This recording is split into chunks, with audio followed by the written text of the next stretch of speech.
welcome to the Golden Hour. I am Golden Duffy, your host for this hour. We are diving deep into some emotions today. I don't think I've ever taken on the field of rage or anger in a single show, but we've got a lot to cover. We got a lot to cover on this topic. Whenever something happens in my life, or there's something that I feel is out of control, I need to study it. I need to research it. Information, knowledge is power. So anytime we have something going on in our life and we don't feel like there's control over it, we've got to get into the scientific research and really start diving deep into these subjects so that we can gain control over them, so that we can be the controllers of our lives, of what we create. The interesting thing about emotions is they are energy in motion. So they really are the conductors of what is created. So if you don't have control over your emotional field, you will not have control over what happens in your life whatsoever. So getting a handle on this particular emotion, which I believe is the one that is probably triggered the most, is really a huge part in becoming a very, very strong manifester. So a little thing happened in our household, and I think I shared last show that my daughter had brought home a kitten, that she found a kitten in the road, and I instantly got triggered. And so through the process of this kitten being with us, which was just a few days, maybe a week, the kitten was with us. We had found it a home. These people couldn't keep it, brought it back. And I just kept having faith. I knew that this kitten did not belong in our household. We have two older cats, one that is a complete bully. And I knew that that wasn't going to be healthy or good for the little kitten. So we have this little kitten in a box, and my husband and I are starting to play with it, and it's starting to get healthy, and it's starting to really starting to feel like we're getting attached to it. So I get this inspiration to post his little picture on Facebook and ask if anyone in the area was looking for a kitten. And I, boom, get a text message from a really good friend of mine, a wonderful, loving, and beautiful couple who just actually got married, asking about the kitten. So I'm ecstatic because I feel like these are the perfect people for this kitten. In fact, I feel like this kitten was born for these people. That's the feeling that I have right now. So I end up sharing that with my daughter right before she leaves for work. I'm like, hey, I found people to come and take the kitten. They're going to come and look at him today, and they're probably going to take him. And I wanted you to know. And she flipped out. She just got so upset. And I believe it was connected to other things that were happening, some other stressors in her life, some other things, abandonment issues, things that she had been dealing with, that were underneath the surface. And there was a huge family fight. So much so that my neighbor from across the way asked me if everything was okay. And so, the thing about anger and rage, especially in families, is you can get a little embarrassed about it, right? You can get a little ashamed about it. Back in the day, long, long, long time ago, when we were raising our other two girls, we had one who was extremely depressed, which actually manifested as anger. So if you have a child who's very angry, a lot of times the underlying thing could be depression, and it could just be this feeling of powerlessness. And if you're getting into power struggles with your kids, which I'm going to dive a little deeper in later, they could feel even more powerless, which creates even more anger in the family. So she would often call the police, which was so embarrassing to us. Here we are, this holy Catholic family, and, the police are in our driveway, and it's a nightmare when emotions get out of control and people can't control themselves.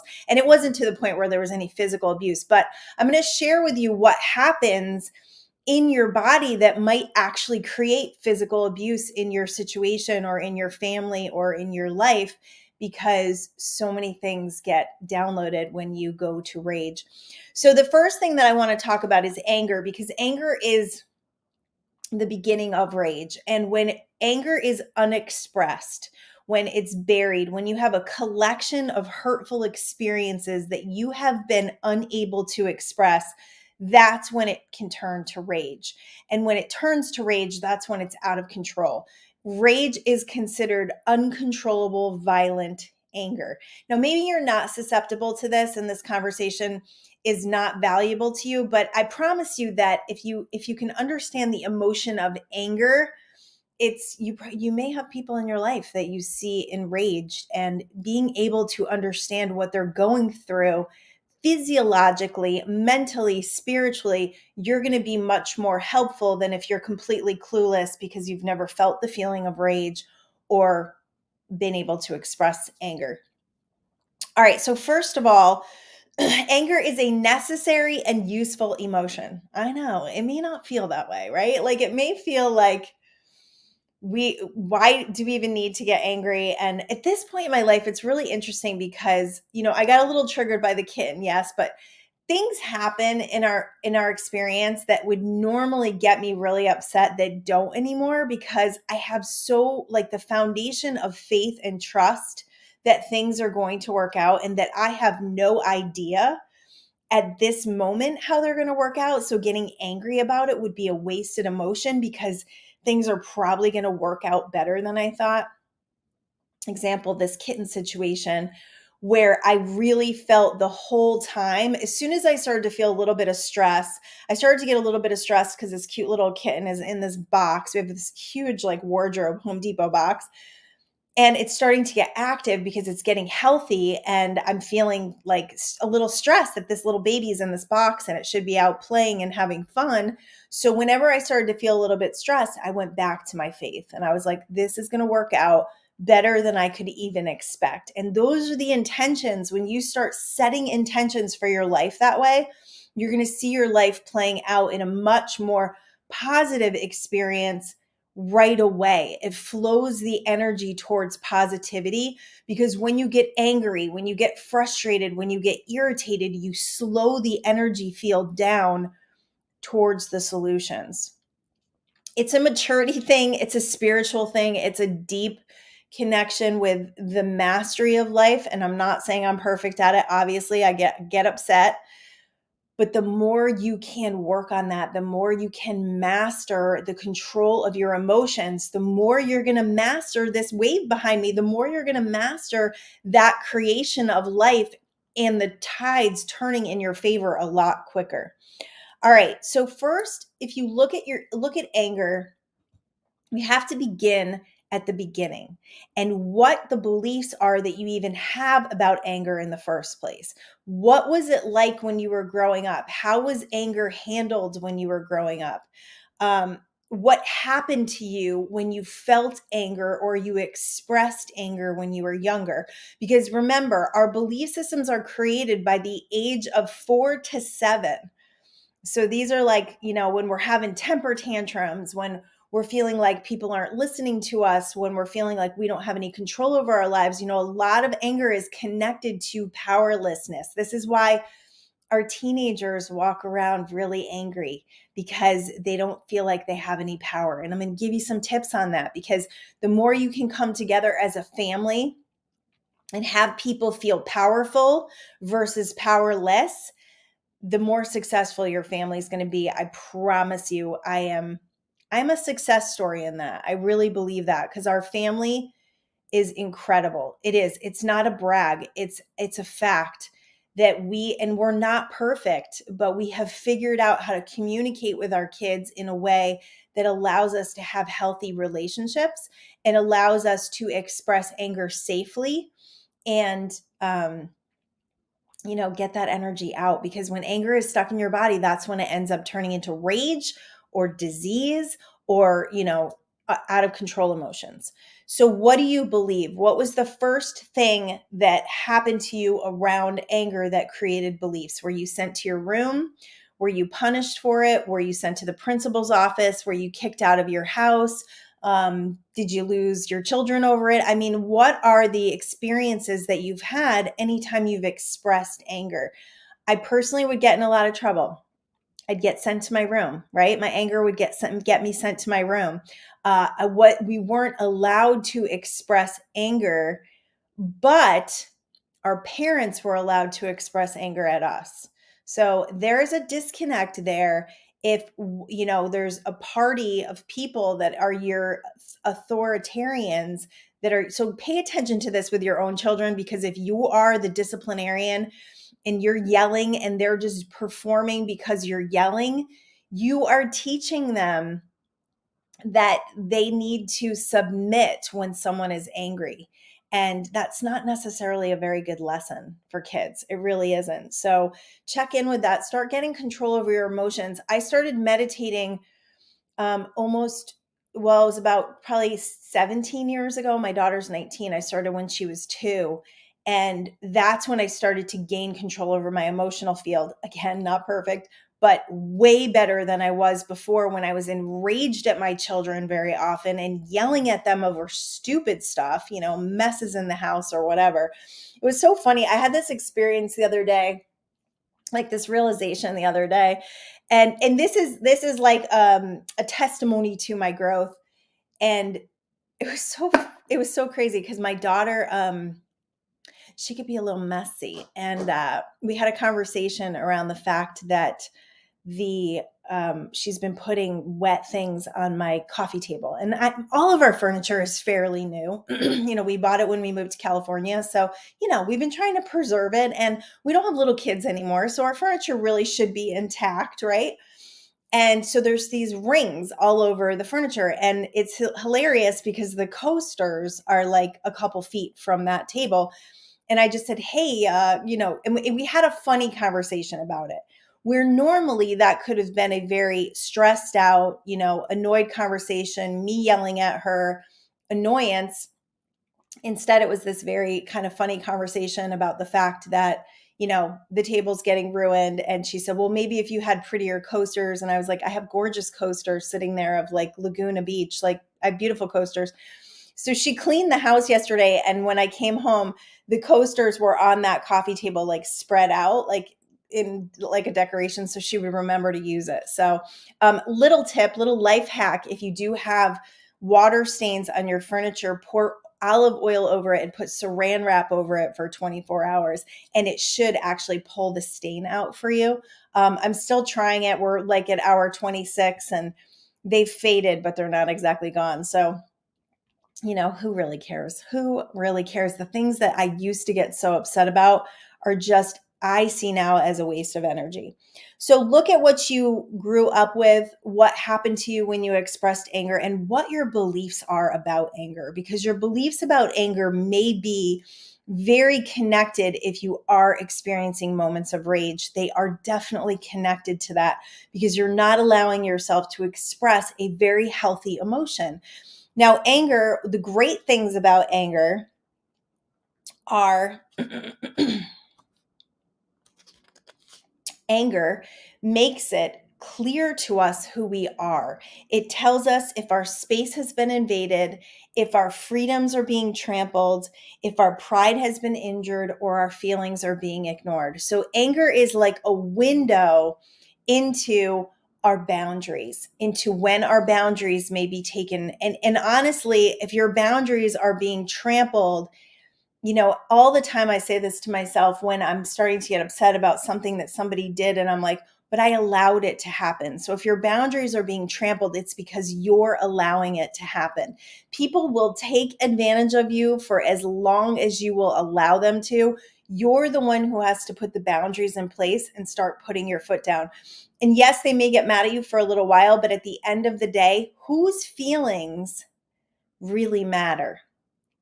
Yours do, because you're living in your body with your own feelings, and your feelings conduct your life. So your feelings need to matter more than other people's. And that is something we've been taught is selfish, but it absolutely is the truth that our feelings need to matter more to us so that we can start being powerful conductors of the life we are creating. All right. So look at your beliefs on anger and where it came from. I'm going to share, let's see. Okay. The reason that anger turns into rage. So the whole reason that anger escalates to rage, and rage, remember, is an out of control emotion. So anger turns to rage because it is all of these collections of experiences that you have unexpressed. So it's all the times that you go, it's okay. I'm okay. I have a group of friends that I've been doing this with for a really long time where I'm just like, oh no, it's okay. And they're not the people that are going to support me, and it's okay, and it's okay because this is okay, and finally I realized that it's not okay, that it's not the reflection of the worthiness that I am. And so I have to do some boundary creating now because it's not working for me any longer, because I'm like pushing stuff down that is going to eventually become triggered. And I have been triggered in these relationships, and I need to recognize when they're serving me and when they're not. Triggers do serve you. They do serve you because they help you to release energy. Just like rage, just like anger, it releases energy for us to the point where you actually, and I'm going to go over the body and what's happening in the body with anger and rage, but to the point that after a big angry outburst, we notice this in our family, after everybody gets their feelings out and expresses their emotions, everything is very peaceful and calm. Because if you think about it, when you squeeze your hands really tight and you squeeze your muscles really tight, I think they call that like biofeedback. When you squeeze and you tense up your body and then you relax it, your body is in an even more relaxed state because it came from that tension. It came from that contrast of tension. So if rage is defined as uncontrollable, violent anger, and it becomes extreme because you have, this little baby anger that you've been feeding but pushing underneath, where do you think rage is going to go once it gets to the point of uncontrollable expression? It's going to go to some bad places. I can tell you from experience, it's going to go to some bad places. It's going to go to places that don't allow you to have logic or reason. This is what happens in the body. Okay. This is what the body experiences. And this is what actually fuels the physical aspects of rage, which could actually turn into uncontrollable physical abuse. All right. So adrenal glands flood the body with stress hormones, adrenaline and cortisol. And we both know that adrenaline and cortisol are not necessarily great for you. Cortisol is a huge stressor hormone that creates cancer. It creates weight in the body. It creates a whole host of problems. Adrenaline is good in some respects, right? When we have adrenaline, when we're like, when a mother needs to take a car off a baby, that's adrenaline is what actually feeds her. And this is why. Because the brain shunts blood away from the gut and towards the muscles in preparation for physical exertion. So that mother actually gets stronger because she's got adrenaline pumping through her body. Now, if you think about the gut brain connection, I did a whole show on the gut brain connection. If you think about the gut brain connection, the gut is like, that's your intuition, right? Like I could feel it in my gut. We've all said things like that. When things happen and you get like a stomach ache, the gut and the brain are very much connected. Well, guess what happens when the brain pulls blood away from the gut? You lose that logic sense. You lose that connection to your logical mind, to the part that says, hey, this might not be a good idea. It might not be a good idea to punch that person in the face, right? And I know when the logic also shuts off, what ends up happening is you have no awareness of yourself. You lose your sense of self, you lose your sense of awareness, and you lose your sense of presence to consequences. Like you don't even pay attention to consequences. This is where most of the people are probably in jail, honestly. Um, Other things that happen is your heart and blood pressure and perspiration increase, your body temperature rises, and your skin perspires. This is why they say your blood boils. It actually boils. This is why you get hot when you feel angry. And that feeling of heat, I think, makes us even more mad because that now we're uncomfortable, right?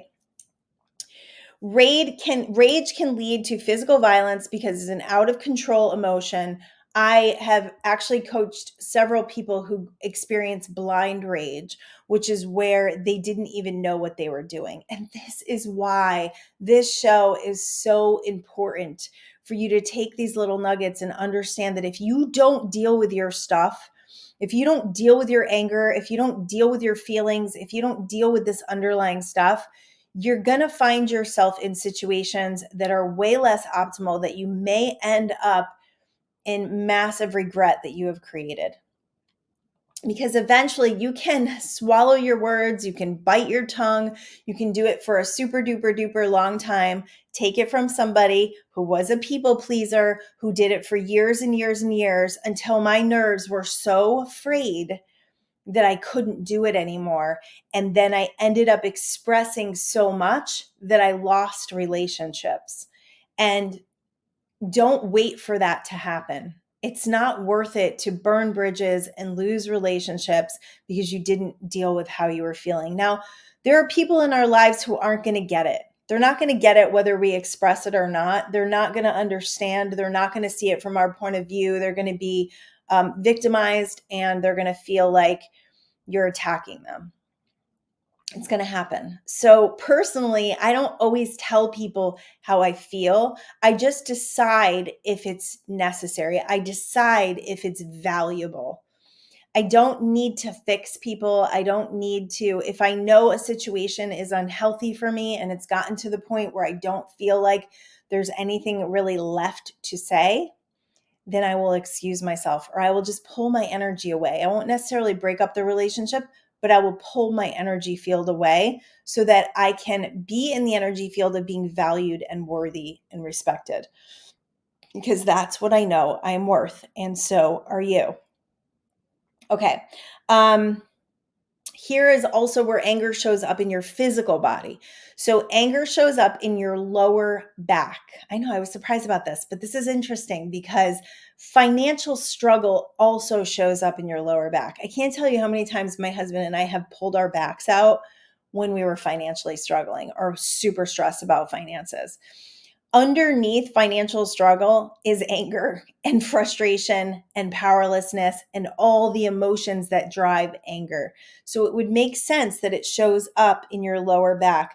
It puts pressure on the sympathetic nervous system it puts pressure on the sympathetic nervous system, which puts pressure on the spinal cord. And that's why you may be experiencing lower back issues. And if you are, I would say get yourself either, with an energy person who knows how to help you release energy, start doing some breath work, or, some kind of therapy where you can release energy from your body. Because certain therapies, if you're just in talk therapy, oftentimes talk therapy can keep that energy alive in you if you're not creating solutions from it. If you're just going in there and talking about your problems all the time, you're not going to have the experience of releasing energy. So find somebody who does energy release work or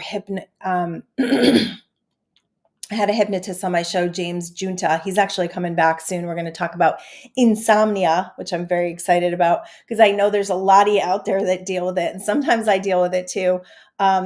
So he's going to be on really soon, but he is awesome at helping people to process emotions, release stuff, shift belief systems, and come back into your truth, your whole self. So many of us walk around in fragmentation.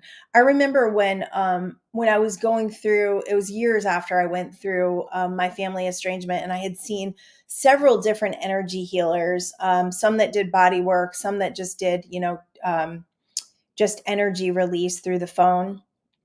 And I remember so often they would say to me, like, you're so fragmented, like you're literally compartmentalized. And that's what happens when we don't deal with trauma. We compartmentalize. And then what happens in compartments is those little compartments are hidden and stuck inside of our bodies. And then when somebody pokes that compartment with a comment or a stray kitten, we end up exploding because that compartment is still there. So you may feel like, oh, I'm fine and I'm positive every day and I'm feeling good. But if you haven't dealt with those lower emotional fields, and your traumas and being able to express the negative emotions, you may have these things laying dormant. The problem with dormancy is you will vibrate from your dormancy. You vibrate from your deeper energetic feelings. They call it the subconscious. I don't really like to believe that we don't have access to it. I really do believe that everyone has access to all of the deeper things. You just need to have a relationship with yourself. You need to go in there. You need to meditate. You need to ask the questions. You need to get my book. Hello. Mindful Manifestation Secrets Daily Guide and Journal. This will help you to dive a little deeper, dive deeper into your feelings, into what's going on, into the ways that you might be holding grudges and resentments and unforgivenesses. All those things are going to eat you alive. They're going to eat you alive. They're not going to allow you to live the love and the joy that you truly deserve. So this book could really help with that. You can get this on Amazon. It's a journal. It's so many things. It's like 100 pages of incredible information. And then it's got lots of journaling pages. It's got questions, and it's got even intentions that you can set throughout the day to help you manifest a better life. Okay, moving on. Okay, so where are we at? So important to deal with your feelings. One thing, and this is what really kind of brought up this conversation, was understanding kind of the different ways that we deal with anger and rage with our kids now compared to the way we used to when we were kind of unconscious and unaware and not really in our own spiritual awakening of what's going on and what parenting has called us to, what it really has called us to, what it really has woken us up to.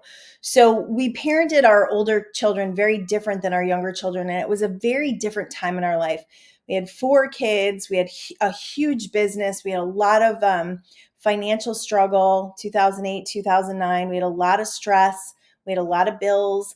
And there was a lot going on, and we didn't know how to deal with it. And interestingly, I always took parenting classes. Several times I took parenting classes with friends. I took parenting classes at the school. I read constantly. I was always working on my spirituality because I wanted to master this. I felt like that generational energy, the generational cycles of dysfunction needed to end with me. And hopefully you feel that way as well, or hopefully it ended with your parents. But we are the ones who have the ability to do this for our children, for our grandchildren, to no longer allow this dysfunction of not paying attention to our emotions. So in the past, we would have these power struggles in parenting. And this was probably the number one reason that we had the most family fights back then.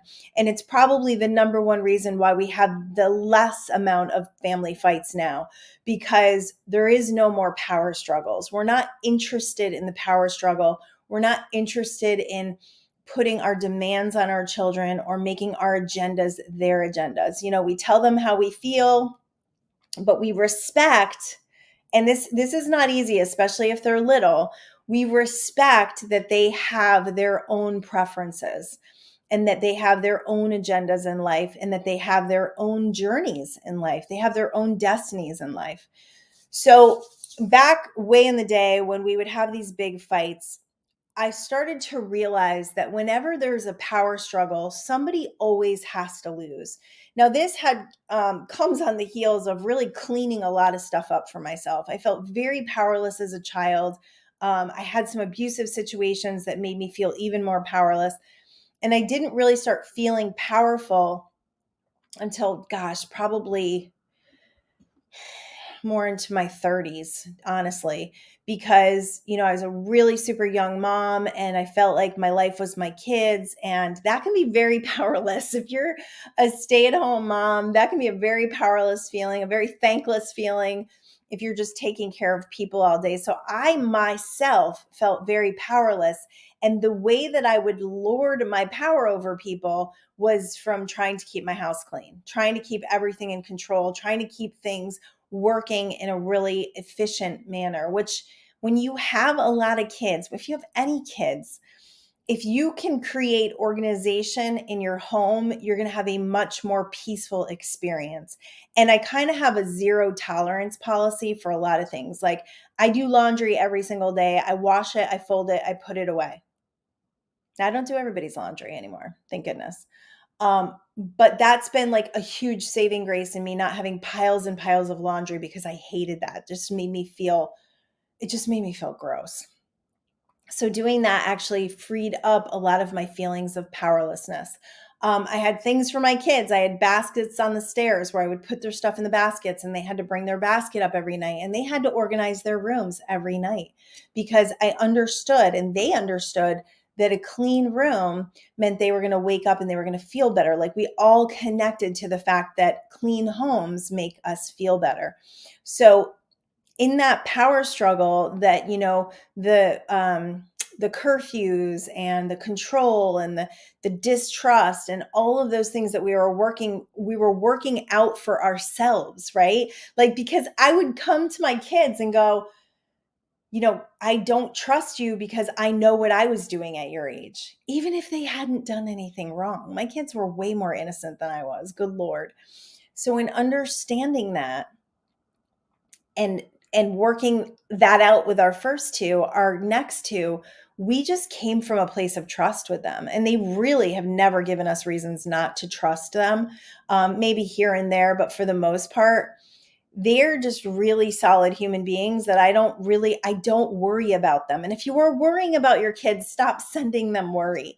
Don't send people worry. I wrap them in angels. I trust that they're going to be okay. I trust in their journey and their destiny here.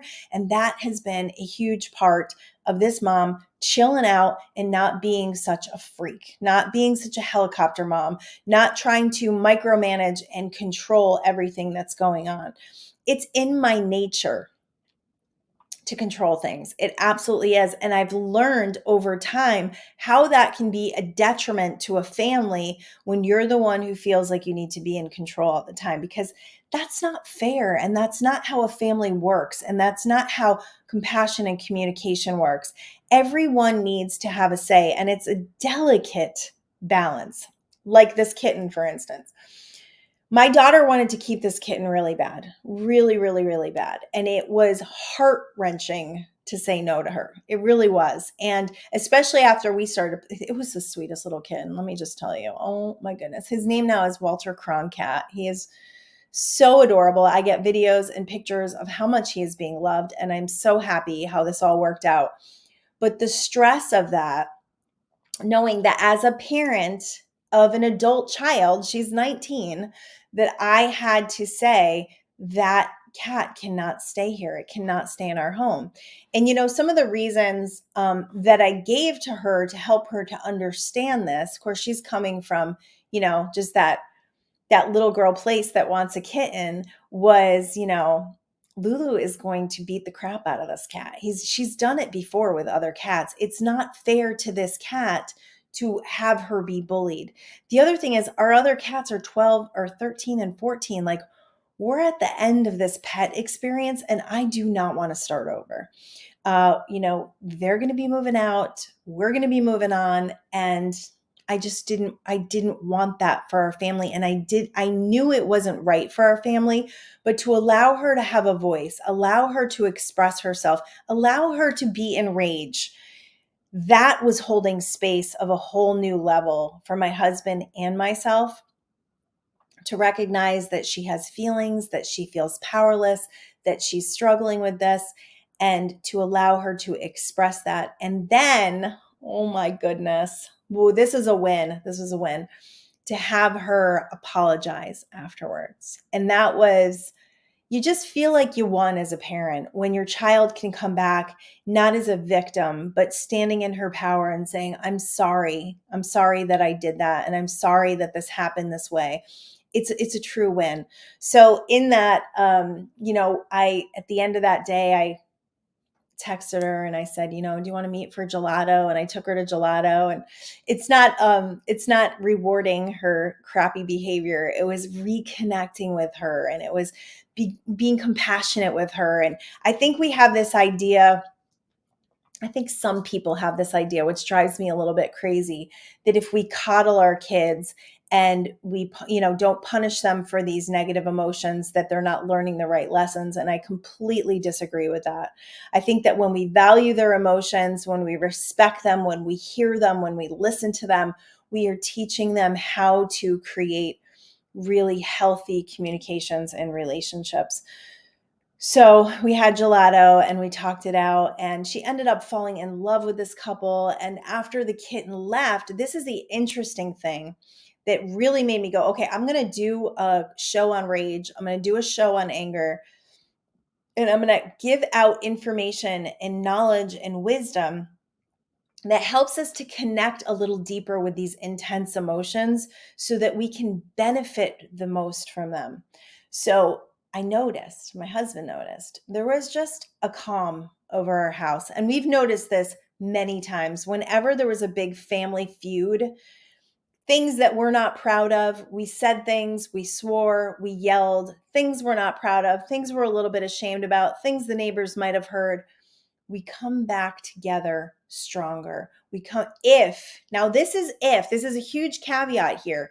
If you are not a grudge holder, if you have compassion, if you open the door to communication, if you don't allow what you said to be the last thing that they heard. I come from a family of grudge holders, man, and it's one of the most detrimental things you can do to your kids or your spouse in that relationship is grudge hold and give the silent treatment. It's complete and utter abandonment when someone is feeling vulnerable and expressing anger. So we came back together, more loving, more understanding. She was so relieved. I think this cat was really creating a lot of stress for her because she had to care for it. She had to make sure it was okay. And, she's working a lot. She's working a ton. And that was the other thing. I'm like, you're working so much, sweetheart. You don't have time for this little tiny animal. Like, you're going to leave it alone with these big cats all day. That's not really fair. So in her coming to her understanding on all of that, she came to a whole new place. And I saw joy in her I haven't seen in a long time. I think she needed to probably express a lot of this. She needed to heal some other things.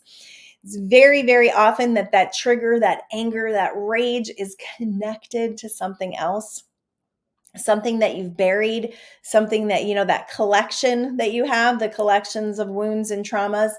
So in getting to the truth of that and where it's coming from, you can actually release it and become someone new. You can actually create freer energy in your body and your life so that energy is not trapped within your body.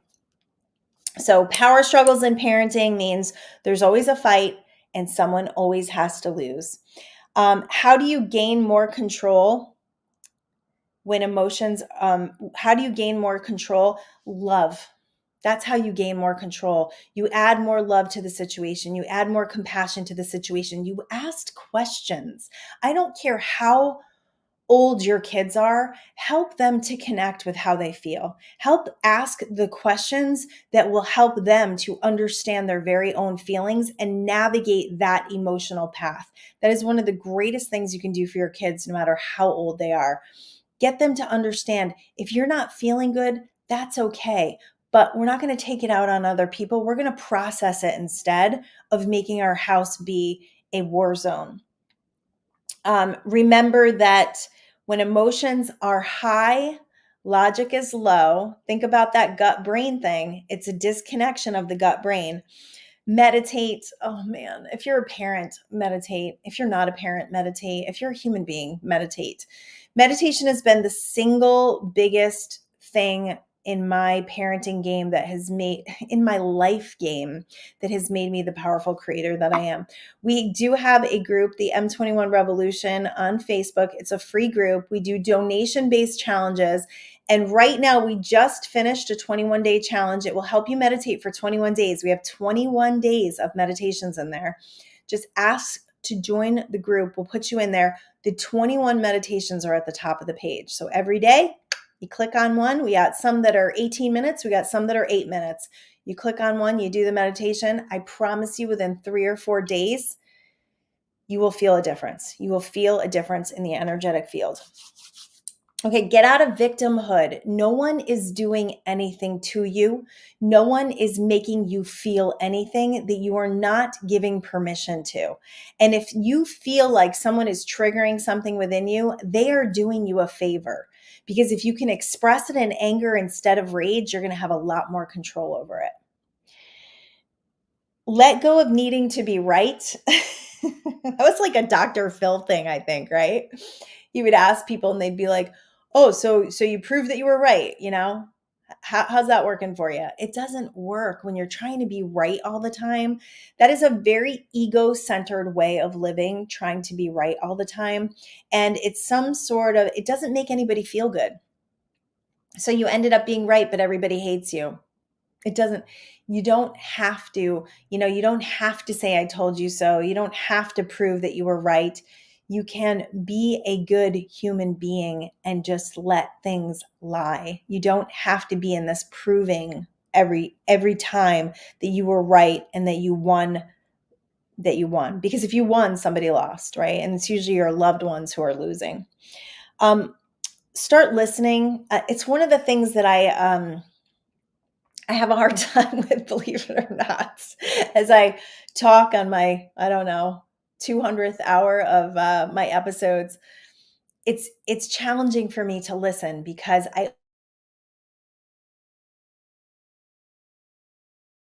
okay. Am I plugged in? I'm not plugged in. Okay. I'm going to plug in now at hour 41. Why is this back here?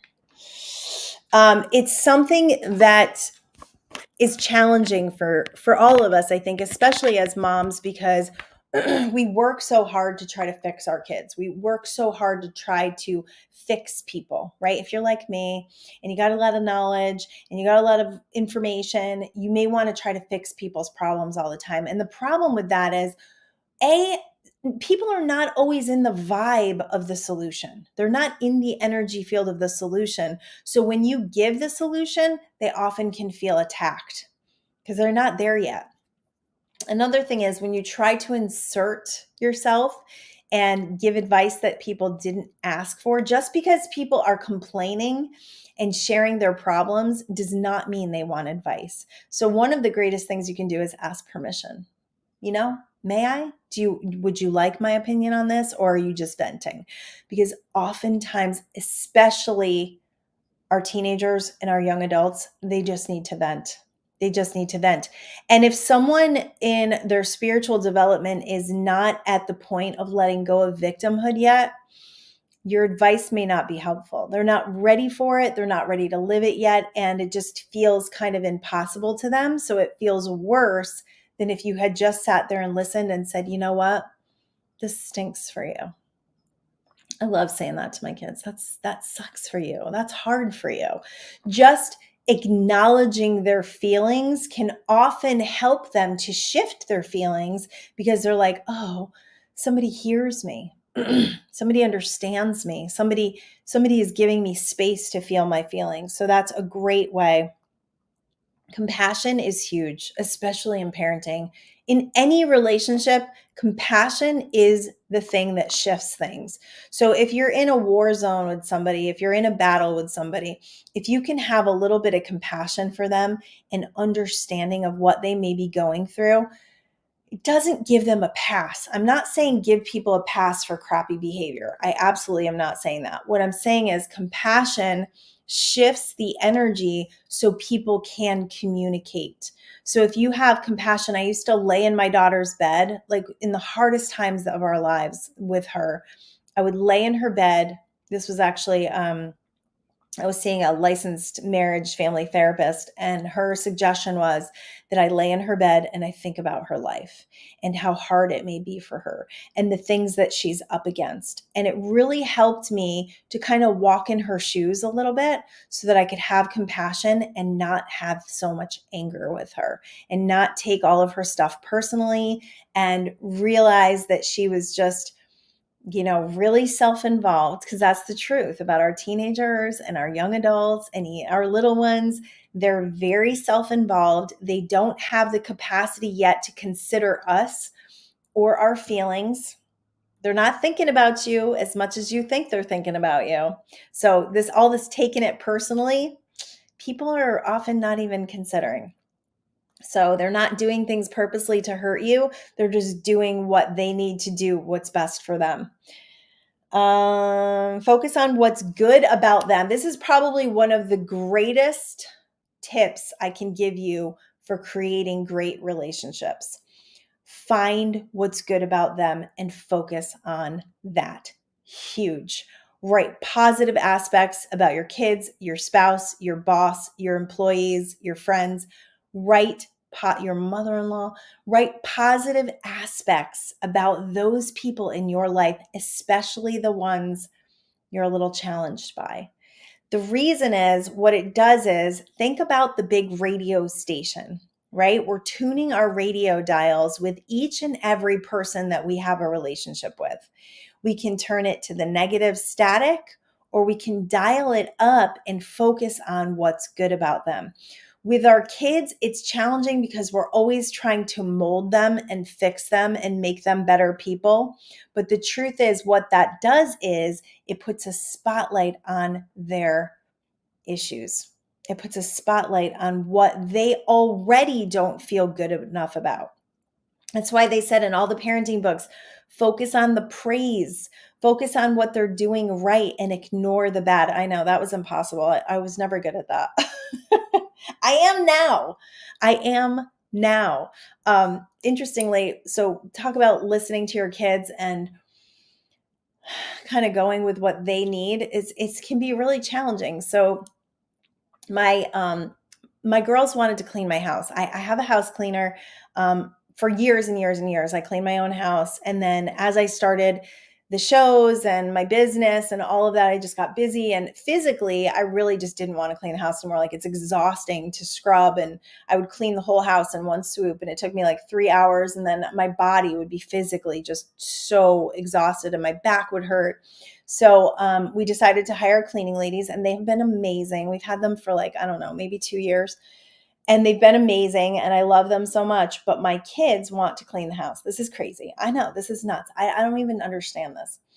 They want to have control over cleaning the house. They want their energy in here. They want to be able to make sure things are the way they are. And so I had to listen to that. And I had to trust them that they were actually going to do it. So, and they're not asking for money. That's the cool thing, is we're going to save a little bit of money in this. So I came home yesterday after my daughter spent the whole day cleaning the house. And I have to say, I was pleasantly surprised. I walked into the house and the energy felt amazing. And there was candles lit everywhere. And she had moved some things around and pulled some pillows out and kind of redefined our space a little bit. And it felt so good. Now, as a Virgo, and as someone who is very specific about the way the house looks, I've had to let some things go. But I have to be honest, I do love what she does. I really do. But I don't think I would if I didn't work on that part of myself, of letting things go, of not needing them to be a certain way. So my husband called me before I came home, and he just said, just make sure that you only, praise, because she's really excited about showing you the house, and just make sure that you don't point out if she missed something. And I was like, that's great advice, but I already was on that. I already knew that. I already had the awareness around that. So I walked in, and all night, I just kept praising her and how good the house felt. And it was so great. But this is the thing. If I didn't listen to them and I kept getting the cleaning ladies and I kept doing what I wanted to do, it's not a family. We're not communicating as a family, and we're not acknowledging each other's needs and what each person feels good about. So I told him, I said, you know what, I will turn the cleaning ladies off for a month, and we'll see how it goes. So far, so good. But the cool thing I've noticed, it's helping people to take responsibility for the home, so that if they're the ones that are cleaning it, they're a little more sensitive about keeping it clean. So that's that was a perk for sure. But it's about acknowledging that they have feelings, that they have preferences, and that as a family, we can work together towards solutions that work for everyone. All right, so boundaries. A lot of times our anger is connected to our boundaries being trampled on. No one can do anything to you that you didn't give some sort of permission for. So I used to get really mad at my kids because they would do things, and I would be an over offer, or I would offer to do things for them. Then they took advantage of me. And I was like, it's my fault. It's my fault for not having boundaries in place. It's my fault for, and this isn't like beating myself up. This is acknowledging that I have a role in all of this and I am not a victim. You are not a victim.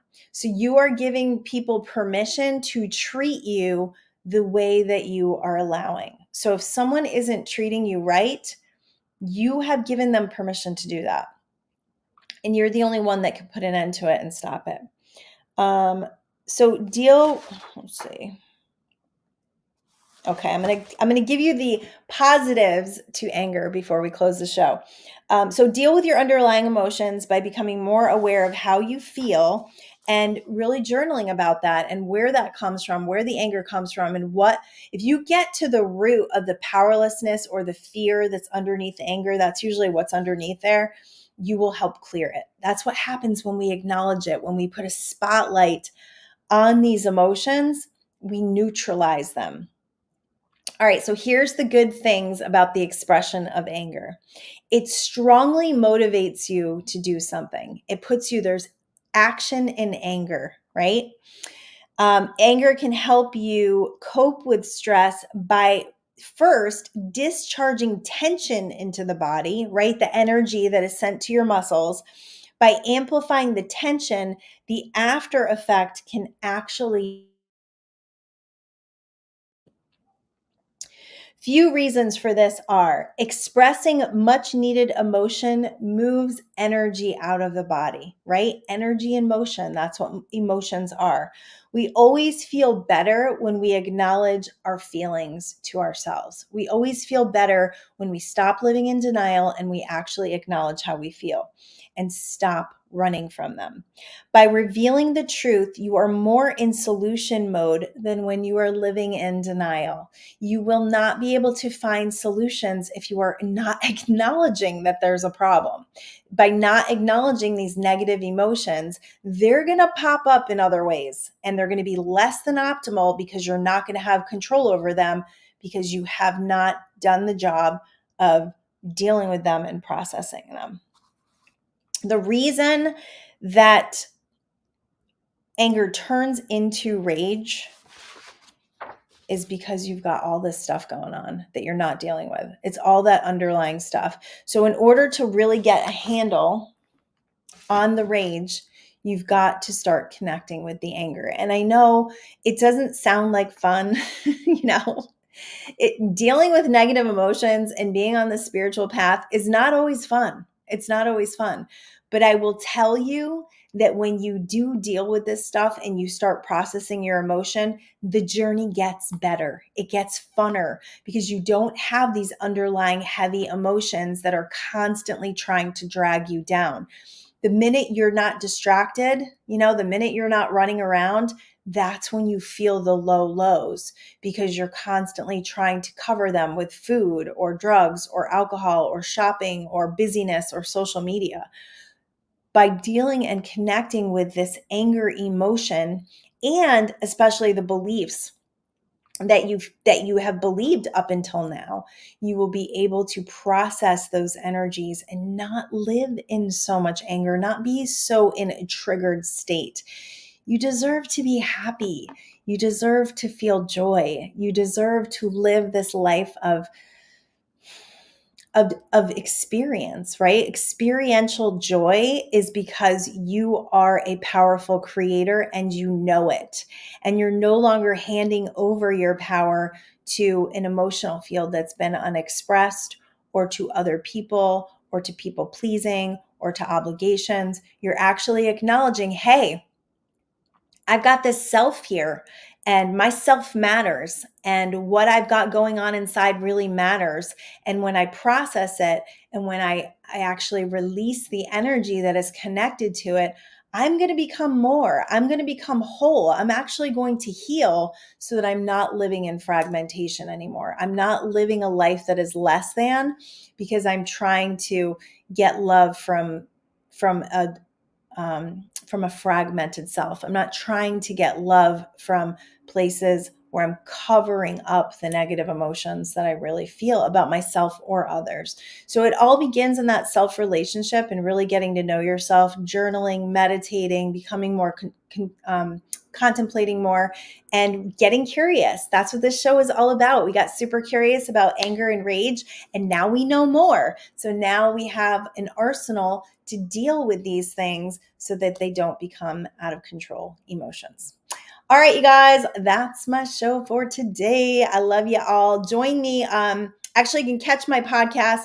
Go to my YouTube channel, Manifest to Live Life Goldyn. That's where all my shows are. These shows are in the live section, but my podcast is there, and I'm going to be talking about how you need to dream bigger.